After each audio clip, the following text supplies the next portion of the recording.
Hi అండి. మేమైతే ఈ పీర్ల పండగకి మా చిన్నత్తమ్మ వాళ్ళ ఊరికైతే వెళ్ళాం. అక్కడ ఈ పీర్ల పండుగ చాలా బాగా జరుపుకుంటారు. మా అత్తమ్మ వాళ్ళు కూడా ఒక సవారి అయితే తీశారు. ఇంకా ఊర్లో చాలామంది మట్కీలు ఇంకా దట్టీలు కూడా తీసుకొచ్చారు. అలా అందరం లోపలికి వెళ్ళిన తర్వాత ధూపం అయితే వేసి బొట్లు అయితే పెట్టారు ఊర్లో వాళ్ళందరికీ. ఇక్కడ మీరే చూడండి ఎంతమంది జనం వచ్చారో, అలాగే ఎన్ని సవార్లు ఉన్నాయో చుట్టూ. ఈ పీర్ల పండుగని మా అత్తమ్మ వాళ్ళ ఊర్లో హిందువులు ముస్లింలు అనే తేడా లేకుండా చాలా బాగా జరుపుకుంటారు. నేనైతే ఆ ఊరికి వెళ్ళడం ఇదే ఫస్ట్ టైం. ఇక్కడ దేవుడికి కొబ్బరికాయ కొట్టి ధూపం వేసి బయటికి తీసుకెళ్ళడానికి అయితే ఏర్పాట్లు చేస్తున్నారు ఒకవైపు. ఇంకోవైపు దేవుడికి బలి ఇవ్వడానికి ఒక గొర్రెపోతును కూడా తీసుకొచ్చారు. దాన్ని దేవుడి ముందు చూపించి బలి ఇవ్వడానికి అయితే రెడీ చేస్తున్నారు. దేవుణ్ణి బయట తీసుకొచ్చే ముందు ఆ గొర్రెపోతును అయితే బలిస్తారు.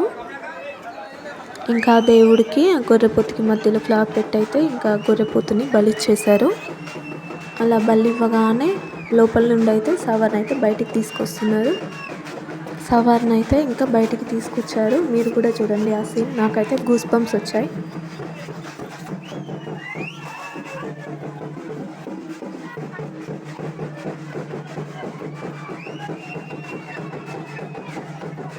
ఇంకా సవారిని అయితే ఎత్తి ఆడిస్తున్నారు.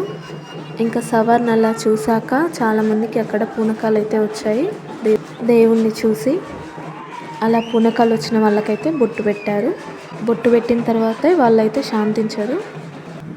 ఇంకా సవారిని అయితే ఎత్తుకొని వెళ్ళి అలా అల్వా చుట్టూ తిప్పుతున్నారు. ఇక్కడ బలిచ్చిన గొర్రెపోతు కూడా కనిపిస్తుంది మీకు. అలా అల్వా చుట్టూ సవారిని తిప్పుతూ అయితే డ్యాన్స్ చేశారు. ఒక్కసారి జనం చూడండి ఎంతమంది వచ్చారు. ఇంకా బలిచ్చిన గొర్రెపోతుని అయితే అక్కడి నుంచి తీసేశారు. ఆ గొర్రెపోతుని అయితే 52 భాగాలు చేసి ఇంటింటికి పంపించారు. మా అత్తమ్మ వాళ్ళ ఇంట్లో 4 మగవాళ్ళు ఉన్నారు కాబట్టి 4 బల్ల కూర అయితే వచ్చింది.